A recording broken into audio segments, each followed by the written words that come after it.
let's get to the root of what I want to talk about today. The thing that fascinates me is we know that stuff. You know that stuff. Everybody understands. Everybody has become literate about the relationship between lifestyle habits and health. We know the difference between an apple and a piece of apple pie. We know the difference between going out dancing and watching Dancing with the Stars. We get it. We understand it.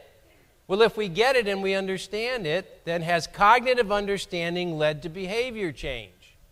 And the answer is no. The answer is something is getting in the way. For example, we know all about the food pyramid, but that's not the way we eat. This is the way we actually eat. This is one day in the dietary life of the United States. Doesn't look like much of a pyramid to me. We know about healthy eating. We don't practice it. Something gets in the way. What about exercise? Everybody exercises in the U.S.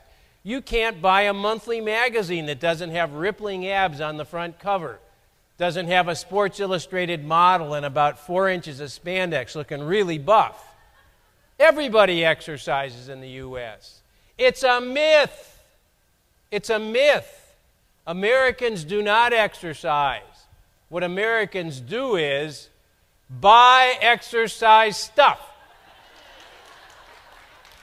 25% of all the shoes sold in the United States are athletic shoes. We put them on, we lace them up, we trot to the refrigerator. That's as far as we get. We know about healthy exercise. We don't practice it. Something gets in the way. What about smoking? You'd have to come from another planet not to understand the debilitating effects of smoking on health. 7-year-olds will come home from school and tell you why you should not be smoking. So we get it. We understand it. Well, if we get it, we understand it, then the rate should have fallen and stayed down. And they have. For one group and one group only. And that group is Caucasian males who wear ties.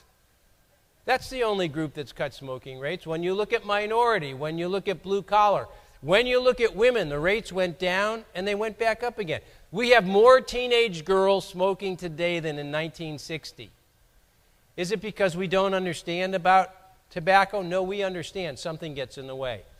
We've been looking at this issue, what could possibly get in the way, for a long time.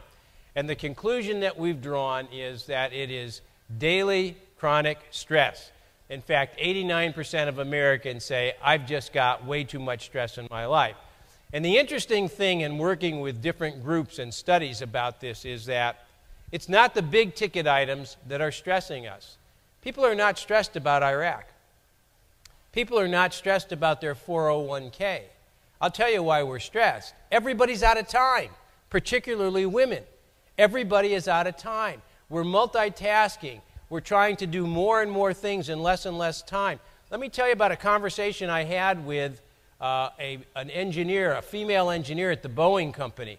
She said, let me tell you about my day. I'm answering emails at 9 o'clock at night. I'm doing my laundry at midnight. I'm in a grocery store at 6 a.m. I'm dropping kids at school at 7. I punch into Boeing at 8. I write down the 20 things I must do that day to have a successful day. I never get them done. So I go through the same exercise the following day with a new set of 20. I've got a holdover of 10. Weekends used to be for kicking back. Now it's for catching up.